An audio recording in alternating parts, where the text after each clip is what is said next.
video keeps shutting off. Sorry, there's so many parts to this.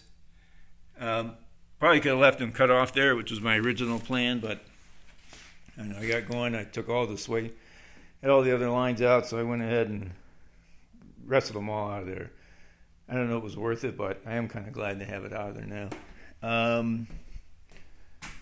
Here's my this wrapped up connector here. All my connectors that I had, this one's the one that went to the old tandem pump. I wrapped them in a plastic bag, zip tied them up.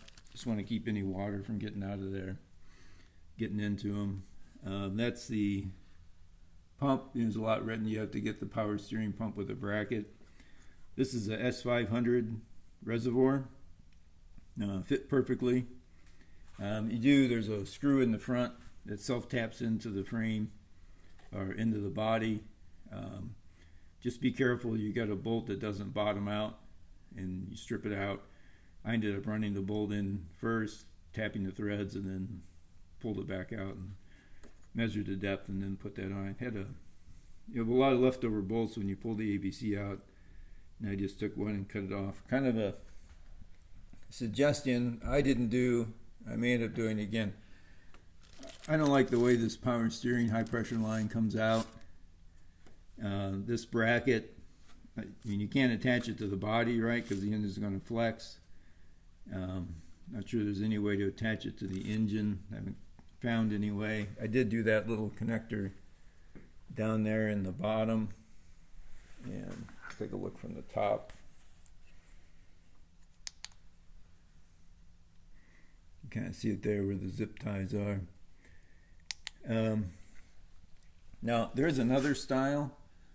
I think it's the same pump. It's got a banjo fitting on the S500, and the line runs back the other way.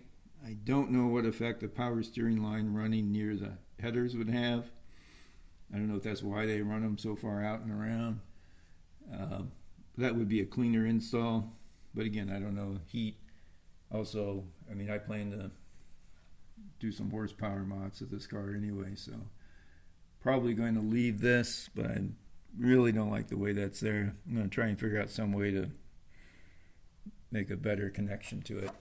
I think that covers all the little things. Again, you can watch the VVK video, other videos. I'm going to try and make another one on the rear of the car. If you got any questions, leave them in the comments, and I'll try and take care of them.